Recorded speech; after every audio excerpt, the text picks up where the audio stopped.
Yesu nashimwe, ndagushimiye wowe dukomeje kubana kuri iyi channel cyangwa se kuri uyu murongo wacu wa YouTube mu buryo butandukanye, ukurikirana inyigisho dushyiraho ndetse ugatanga commentaire. Imana niguhe umugisha. Hanyuma uyu munsi rero nkushimiye ko wongeye gukanda kuri iyi link cyangwa se wongeye kuza kugira ngo dusangire amagambo meza y'iby'Imana yashyizeho kugira ngo ubwoko bwayo bwongere kumva buhumurijwe mu mitima yabo. Rero uyu munsi turaza kwiga ku magambo aboneka mu gitabo cyo kuva igice cya 14 umurongo wa 14, hatubwira ngo Uwiteka rubarwanirire namwe mwicecekere. Aho inyigisho y'uyu munsi nayihaye titre ivuga ngo urwo rugamba urimo urwana si urwawe, ruharira Imana wicecekere. Yesu nashimwe. Urwo rugamba urimo urwana si urwawe, ruharira Imana wicecekere. Kuva 14:14 Uwiteka rubarwanirire namwe mwicecekere. Uwiteka rubarwanirire namwe mwicecekere. Rero reka dusenge kugira ngo dutangire twumve cyangwa se dutangire twige amagambo y'impuguro, amagambo y'ihumure. Ndagira ngo nkubwire ngo wowe ufite ibyo uri kurwana nabyo uyu munsi, wowe ufite ibikugoye, ibikuremereye, uyu mwanya ni uwawe. Inyigisho niyo kugira ngo wongere kumva ko urwo rugamba urimo urwana si urwawe, ahubwo ruharire Yesu, ruharire Imana ubundi wicecekere. Reka dusenge mu izina rya Yesu. Data, mu izina rya Yesu turagushimiye, tugushimiye ko uri Imana ikomeye. Uri Imana turinze mu byatambutse, wabanye natwe.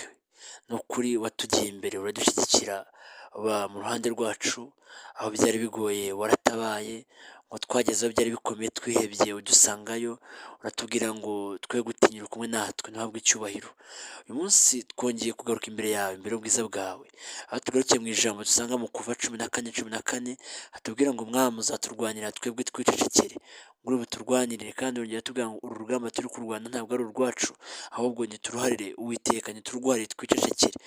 Mwami mwiza rero, tugarutse imbere yawe, ndakureka mwene data wakanze kuri link kugira ngo adukurikirane kuri inyigisho. Reka umugire neza, reka ibyo ari kurwana nabyo uyu munsi ibimuhangayikishije, reka umuhe amahoro mu mutima kandi ntumucire inzira.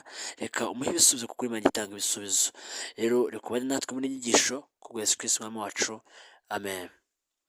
Ndagushimiye cyane, Uwiteka naguhe umugisha. Rero ndagera nsubiremo inyigisho uyu munsi, nayise ngo urwo rugamba urimo urwana si urwawe, ruharira Imana wicecekere. Aho turaza gukoresha amagambo dusanga mu gitabo cyo kuva, niyo turaza kwibandaho cyane, igice cya 14 umurongo wa 14, hatubwira ngo Uwiteka rubarwanirire namwe mwicecekere. Ni amagambo twumva buri munsi, ni amagambo dusomerwa cyane n'abavugabutumwa, n'abapasiteri cyangwa se n'abandi, ndetse rimwe na rimwe tukasanisha n'ibihe tuba turimo, tukumva ko ari ubuhanuzi cyangwa se ari irindi sezerano Imana yaduhaye. Uyu munsi rero ndagira ngo twongere twigane aya magambo, twongere tujye kuyasobanukirwa. Hari igihe mu buzima bwacu twisanga turi mu ntambara tutiteguye. Ibyago, ibigeragezo, abanzi, amagambo, kubura amahoro, kutumvikana cyangwa imihigo isa n'idasohora. Ndagira ngo nkubwire, nibwo ubuzima bwa muntu tubayemo, ibi byose duhura nabyo.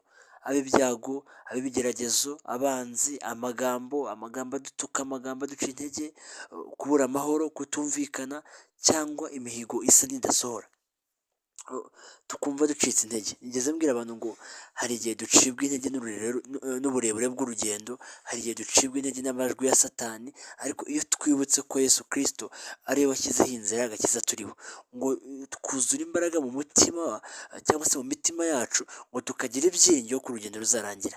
Yesu nashimwe. Rero mwene data, reka mubwire ngo muri cya gihe mu buzima bwawe uzisanga uri mu ntambaro utiteguye, muri cya gihe uzisanga uri mu byago, muri cya gihe uzisanga uri mu bigeragezo, cya gihe uzisanga abanzi bakuzengurutse, amagambo yabaye menshi, wabuze amahoro mu mutima, hari kutumvikana ku kazi, mu muryango, cyangwa imihigo isa n'idasohora, ukabona amasezerano yanze gusohora. Icyo gihe ntuzihebe, urugamba uzaruharira Uwiteka. Yesu nashimwe. Hari igihe kandi mu buzima bwacu ibyo byose bitubaho, twahura n'intambara tutiteguye, tukibaza tuti ko bimeze bitya, Imana irihe, tugatangira tukavuga ngo ese ko mbona imiruho twugarije, twareba imbere nyuma tukabona byakaze, twareba mu karere tukabona intambara zabaye nyinshi mu bihugu, ese Mana urihe ntabwo watwibagiwe, intambara zikiyongera, inzangano, ubukene n'ibindi n'inzara, tukibaza ngo ni ukubera iki? Ariko mwene data ndagira ngo nkubwire ngo nugera muri ibyo byose ntuzacike intege, nugera aho wabuze amahoro mu mutima, nugera aho wahuye n'ibyago, aho wahuye n'ibigeragezo, wahuye n'abanzi bagukikije n'amagambo y'urudaca, ukabura amahoro, ukagera kutumvikana mu kazi, mu muryango ndetse n'amasezerano adasohora, mwene data ntuzacike intege, uzagire gusenga uvuge ngo mwami wancishije, avuga ngo tuziceceke tugera mu ntambara kuko urugamba turwana atari urwacu.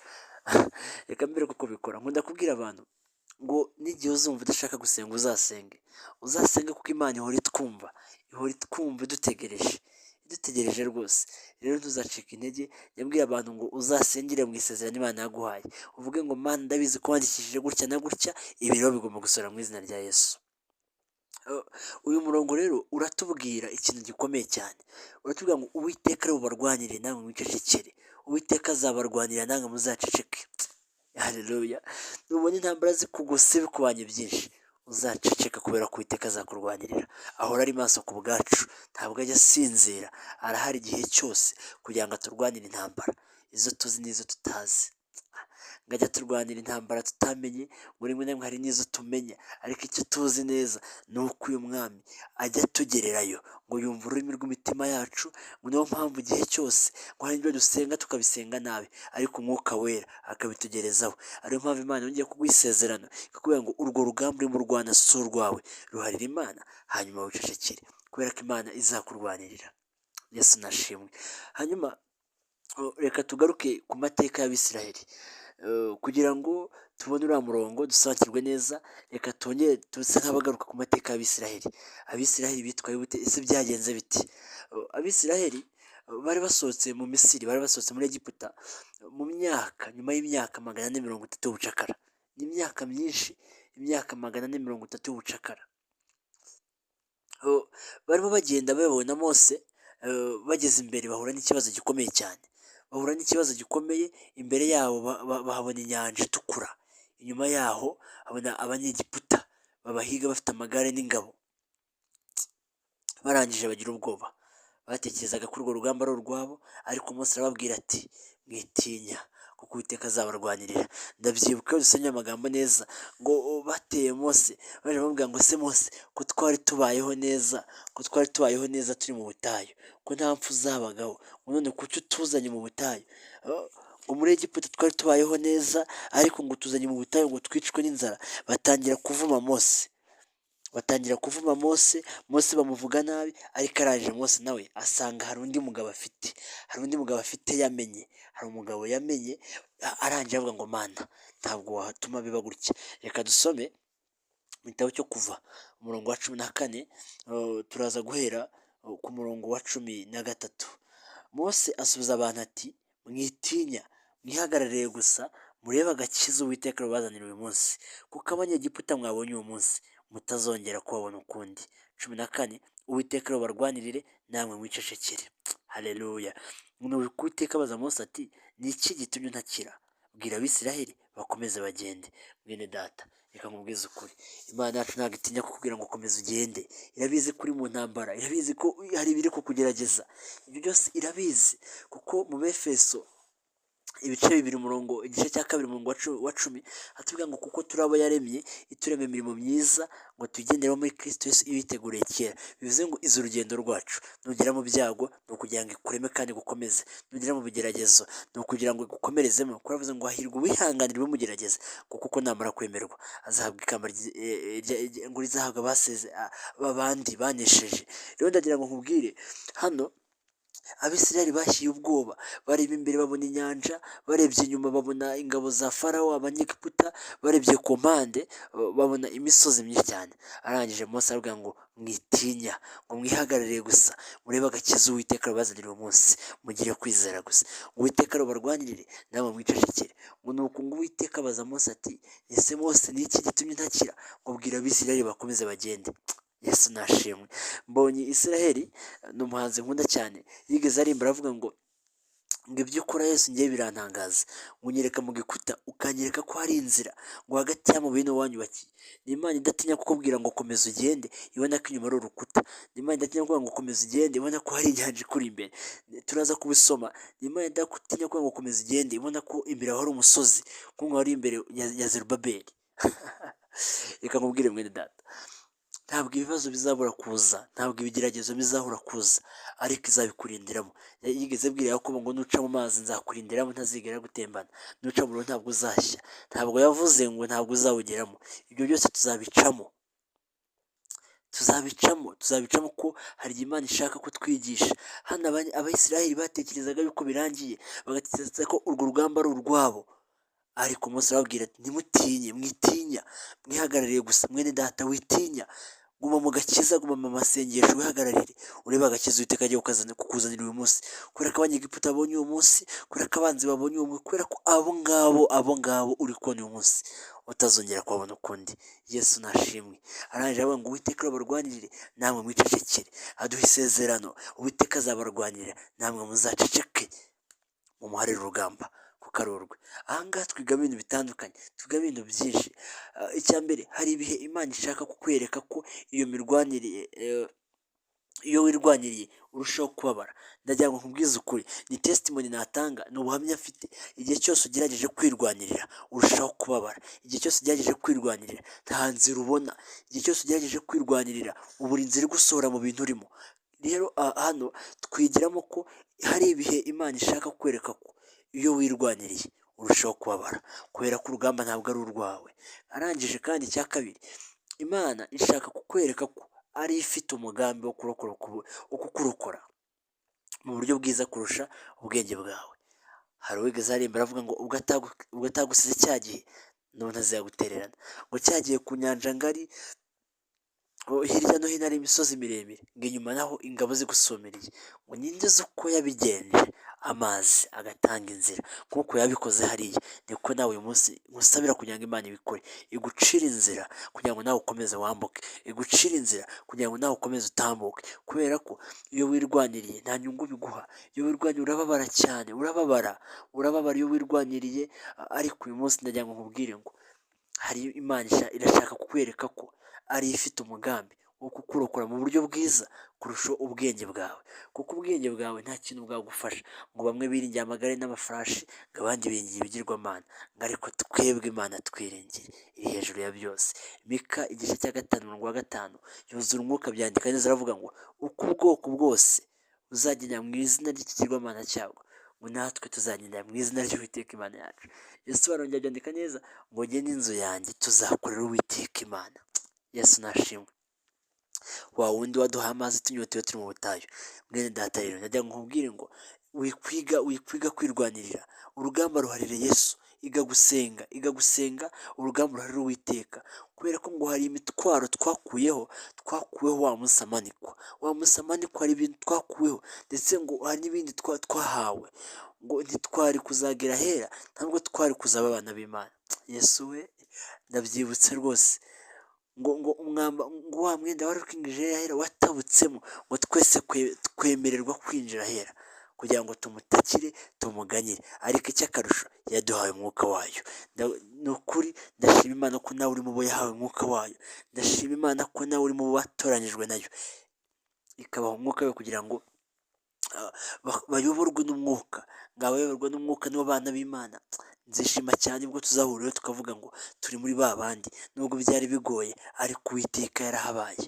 Ni amateka y'Abisirayeli bamaze imyaka 430 mu bunyage muri Egiputa, ariko arasenga. Mose Imana iramutuma ngo ujya kuzana ubwoko bwanjye, arabazana mu butayu, baramutuka ati ese Mose kuki tuzanye gupfira hano? Hari igihe uzatuka umuntu wakuzanye mu gakiza, uzamurakarira ati si yo yundeka. Ariko njya nkunda kubaza ngo aho wimutse wasize amatongo, jya wimuka wimutse, usige amatongo mu byaho, byihorere. Ibyaha nta kintu byagufasha, nta mahoro y'umunyabyaha. Ibyaha biraryana ndabizi, ariko rata ngo urwo rugamba uri mu Rwanda si urwawe, ahubwo ruharira Imana wicecekere. Kubera ko ngo aravuga ngo uwiteka ari bubarwanire namwe mwicecekere, uwiteka azabarwanirira namwe muzicecekere, mwicare ngo mwitinya ngo mwihagarariye gusa ngo murebe agakiza uwiteka Imana ibabazanira uyu munsi, ngo kubera ko abanyegiputa mwabonye uyu munsi mutazongera kubabona ukundi. Mwene data, ibyo bibazo uri gucamo uyu munsi ntabwo bizongera ukundi, izere Imana usenge. Haravuze, iyo dusomye ubutumwa bwiza bwanditswe na Luka igice cya 1:45 atubwira ngo kandi ahirwa wizeye kuko ibyo yabwiwe n'umwami Imana bizasohora. Rero ndagira ngo mbwire ngo urwo rugamba si urwawe. Haleluya, Yesu nashimwe. Urwo rugamba si urwawe. Reka tuganire kuri aya magambo. Hari intambara ziri mu buzima zidashobora kurwanwa n'imbaraga z'abantu. Izo ntambara zirahari. Hari intambara rwose ziri mu buzima zidashobora kurwanwa n'imbaraga z'abantu. Ibyo utavuga neza birahari. Hari ibintu utabasha kuvuga neza birahari. Ibyo ntabwo wabasha kurwanisha igipfunsi n'imigeri. Abakurega cyangwa abakuvuga nabi barahari, ntabwo bazi, ntabwo byumva, ariko hari Imana ijya ibitwumvira ikaduha amakuru. Hari abantu bakuvugana, izo ntambara ntabwo wazirwanisha igipfunsi. Wabikora gute utabumvise? Hari intambara z'indwara, hari inzara, hari n'ubukene. Iyo warwaye isengesho riba rivuga ngo Mana unkize, Mana umpe gukira, nta handi riba riri kureba ngo Mana unkize, Mana umpe gukira, Mana ungirire neza. Ntabwo abasha kurwana n'ibipfunsi n'imigeri kugira ngo indwara ikire. Iyo hari inzara nta kundi kuyirwanya, rero nabwo ntabwo warwana n'imbaraga z'abantu ngo no. Ikindi kandi ubukene urasenga Imana igaha umugisha imirimo y'amaboko yawe. Yarandikishije avuga ngo kuko umukiranutsi wanjye azabeshwaho n'imirimo y'amaboko ye, azatungwa n'imirimo y'amaboko ye. Rero icyo ukora wowe, Imana iha umugisha imirimo y'amaboko yawe. Ariko hari intambara zitarwana n'imbaraga z'abantu. Imiryango itumvikana, hari imiryango isenyutse, hari ingo zisenyutse, hari ingo zitumvikana, hari imiryango itumvikana. Uwo mudayimoni nta kindi kimwirukana ni ugusenga no kwiriza ubusa. Ntabwo byarwana n'imbaraga z'abantu. Hari imiryango irwana ntibikemuke, ikarwana umugore n'umugabo bagafatana ntibikemuke. Ndetse kandi n'ibigeragezo byo mu buryo bw'umwuka nabyo ntabwo birwanishwa n'imbaraga z'abantu, usibye imbaraga z'Imana. Reka dusome mu gitabo cy'umuhanuzi Zekariya, igice cyaho ni icya 4 ku murongo wa 6. Turebe amagambo ahanditse. Igitabo cy'umuhanuzi Zekariya igice cya 4 umurongo waho wa 6 haratubwira ngo, aransubiza ati, ijambo ry'Uwiteka atumye kuri Zerubabeli ngiri ati, si kubw'amaboko kandi si kubw'imbaraga, ahubwo ni kubw'umwuka wanjye, ni ko Uwiteka Nyiringabo avuga. Wa musozi munini we wiyita iki imbere ya Zerubabeli? Uzaba ikibaya, azazana n'ibuye risumba ayandi, barangurure bati, nihabwe umugisha, nihabwe umugisha. Yesu nashimwe. Hari imisozi Imana igicisha bugufi, ikayicisha bugufi ku bwacu. Rero ndagira ngo mbwire ngo si kubw'imbaraga zacu, ahubwo ni kubw'umwuka w'Imana, kuko ku bwacu ntacyo twakora. Pawulo yabyanditse neza yandikira Abafilipi 4:13 ngo nshobozwa byose na Kristo w'imbaraga. Uyu munsi wongere usabe Imana kugira ngo iguhe imbaraga ubashishwe gutsinda na biriya. Rero si kubw'imbaraga z'abantu, si kubw'igisirikare, si kubw'ingufu, ahubwo ni kubwa Mwuka Wera, ni ko Uwiteka avuga. Ibi bitwigisha rero ko Imana ishaka ko tuyiha ubushake. Imana ishaka ko tuyiha ubushake bwo kuyemerera kurwanya intambara zacu.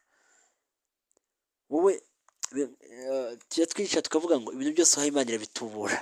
Yafashe amafi n'imitsima n'imigati irabitubura ibigira byinshi. Nawe numwiha wese izagukoresha icyo yaguhamagariye. Numuha ibyo bibazo byawe izabiguha ibisubizo, igituguranira, ikaduha ibyo dukeneye. Yarabyanditse muri Petero 5 ngire ngo igice cya 7 umurongo wa 7 baravuga ngo muyikoreze amaganya yanyu yose kuko yita kuri mwe, yita kuri twebwe bene data, itwitaho buryo ngo sinzatinya. Ubwo umwami Imana mbereye maso ntabwo nzatinya, kandi ngo umwami Yesu ankunda ndamahoro.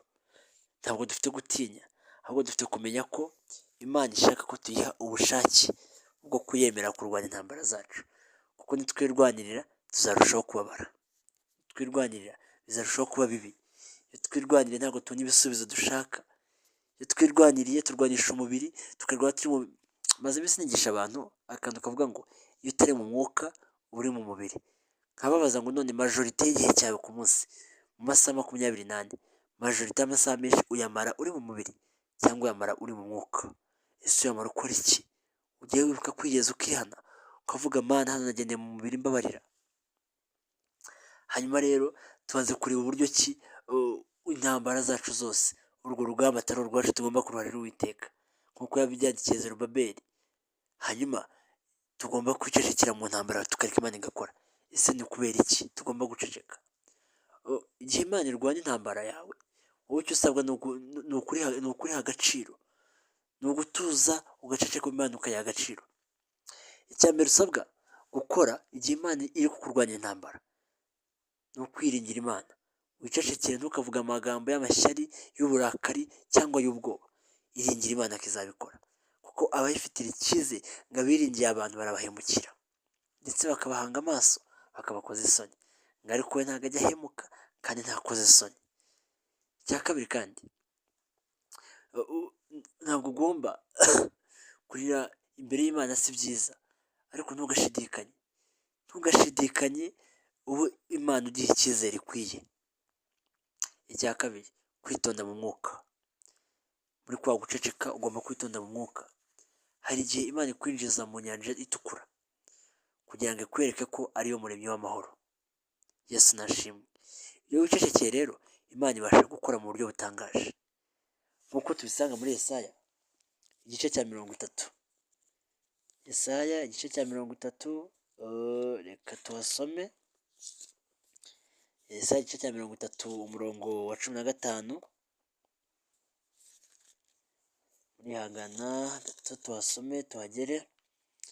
Yesaya igice cya 30 umurongo wa 15 tuvuga ngo kugarukira Imana niko kudukiza.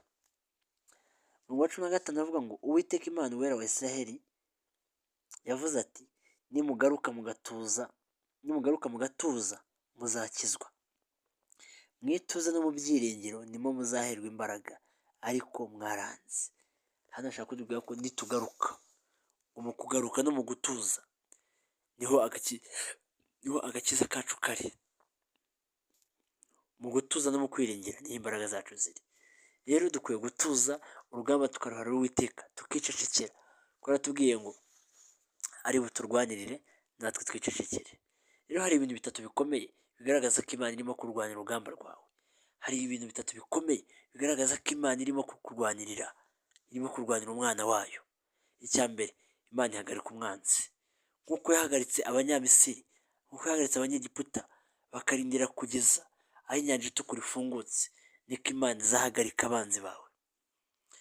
Nutangira kubona ari abanzi bawe Imana yatangiye guhagarika, igenda ibakuraho, uzamenye ko Imana iri kurwanirira umwana wayo. Uzavuga ngo Mana nushimwe kuri kundwanirira, nushimwe kuri kumwe nanjye, nushimwe kuri kugendana nanjye. Icya kabiri, Imana itanga inzira aho nta nzira, aho tubona bidashoboka Imana itanga inzira. Iyo inyanja ifungutse Abisirayeli banyura hagati mu butaka bukomeye. Reka uyu munsi inyanja igufungukire bene data, reka uyu munsi inyanja igufungukire ubone amabuye ukandagireho uharenge. Ngo wageze kuri Yorodani hari amabuye 12 ngo bateruye bashyira muri Yorodani. Inzira iraboneka. Reka uyu munsi inyanja igufungukire, reka uyu munsi inyanja yawe yitamuremo kabiri ubashe kubona inzira wambuke. Hari ibyo ukeneye gusingira, hari aho ukeneye kugera, ariko hari umusozi ukuri imbere, hari inyanja ikuri imbere, nk'uko yafungukiye Abisiraheli basumirijwe n'Abanyegiputa. Imana ikabakinga igihu ku maso, nawe Imana niba ariko ikinga igihu ku maso ibikwasamiye ibiguhiga, hanyuma igufungurire inyanja icamo inzira kugira ngo utambuke. Icya gatatu, Imana irimbura abakurwanya. Abanyegiputa bose bapfiriye mu nyanja kuko barwanyije umugambi w'Imana. Imana ntabwo ikunda agasuzuguro, icyubahiro ni icyayo, Imana ikunda icyubahiro. Rero nutangira kubona Imana igenda irimbura abakurwanya, uzamenye ko Imana iri kurwanirira. Navuze ngo icya mbere Imana ihagarika umwanzi kuko yahagaritse Abanyegiputa ku Bisiraheli. Icya kabiri, Imana itanga inzira aho nta nzira, kuko inyanja yafungutse Abisiraheli bagatambuka. icya gatatu Imana irimbura abakurwanya nk'uko abanyegiputa bose bapfiriye mu nyanja itukura. Ibyo byose rero ni uko Mose n'abantu be bari bacecetse kandi bizera. Nawe nuceceka ukizera Uwiteka azabikora. Rero isomo dukura muri iyi nyigisho nateguye uyu munsi, isomo dukuramo nta rindi, ni uko iyo uhaye Imana intambara zawe umutima wawe uraruhuka, umwanzi agira isoni, umugambi w'Imana urasohora. Haleluya! Iyo uhaye Imana intambara yawe, icya mbere umutima wawe uraruhuka, icya kabiri umwanzi agira isoni, icya gatatu umugambi w'Imana urasohora. Ikindi kandi Imana yacu iracyarwanya intambara z'abana bayo, na n'uyu munsi iracyabikora.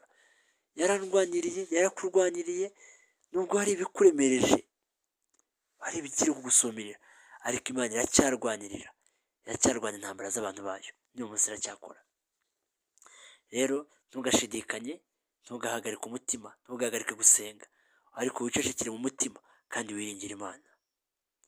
Usomye mu byo ku ngoma ya kabiri, igice cya 20 hatubwira neza umurongo wa 15, numva ari nawo murongo tugiye gusoma turasorezaho. Byo ku ngoma igice cya 20 umurongo wa 15 haratubwira ngo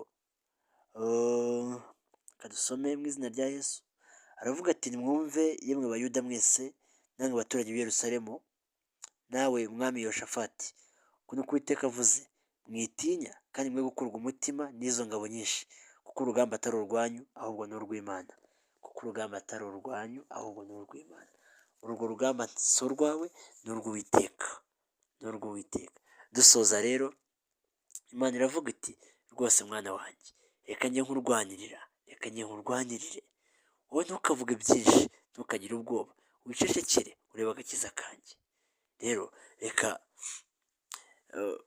tuvuge ngo Uwiteka nakomeza turwanirire, nakomeza turwanirire, nakomeza turwanirire, nakomeza turwanirire, kubera ko ntabwo twakwishoboza. Hanyuma rero reka dufatanye dusenga Imana, reka dufatanye dusenga Imana kugira ngo Uwiteka akomeze aturwanirire. Dukeneye ko Uwiteka aduha kwizera. Iringira Uwiteka n'umutima wawe wose, urwo rugamba ruhari Uwiteka.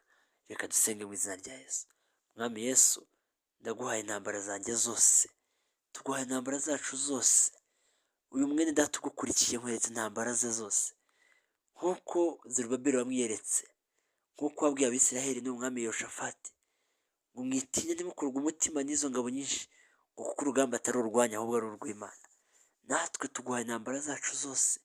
Uyu mwene data aguhaye intambara, uyu mwene data udukurikiye afite umuryango utameze neza, arabikweretse data mwiza, abigushyize mu biganza. Uyu mwene data uri kurwanya intambara y'amasomo, abigushyize mu biganza. Uyu mwene data uri kurwanya intambara yo kwishyura amadeni, abigushyize mu biganza, kuko intambara ntabwo ari izacu n'izawe. Niwe mukiza wacu, niwe mukiza wacu, niwe ntwari yacu mu ntambara. Duhumurize kandi uduharurire inzira, duhorane intsinzi, kandi utwigishe kwicecekera no kukwiringira, kubera ko ari nta handi amahoro ari usibye mu kukwiringira. Nta handi ibyishimo biri, nta handi ibisubizo ibibazo twibaza biri usibye muri wowe. Ni ukuri inyigisho iratwubatse ngo Uwiteka ari buturwanirire, natwe twicecekere. Isezerano rivuga ngo Uwiteka azaturwanira, natwe tuzicecekera. Wabwiye Mose ngo ese ni iki gitumye ntakira, bigenze bite? Ubwira Abisirayeli bakomeze bagende, ntabwo ujya utinya ngo kutubwira ngo dukomeze tugende nubwo yaba ari mu ntambara. Ubwira umusozi ngo wiyite iki imbere ya Zerubabeli, kuko uzahinduka ikibaya rwose. Ndasengera mwene data dukurikiye uwo munsi kugira ngo umuhindurire ikibaya imisozi muri imbere, kandi umucire inzira mu nyanja zimuri imbere. Imisozi imukikije uyikureho, uhume ingabo, uhume amaso ibimwasamiye umuhiga, umuhe gukubera muntu bwawe. Data mwiza, kubera kuri Imana ijye dukomeza, kuko Imana ijye dukomeza, byose turabiguhaye ngo tukwikoreze amaganya yacu yose, kuko wita kuri twe. Turabikweguriye, turabiguhaye kugira ngo turwanirire.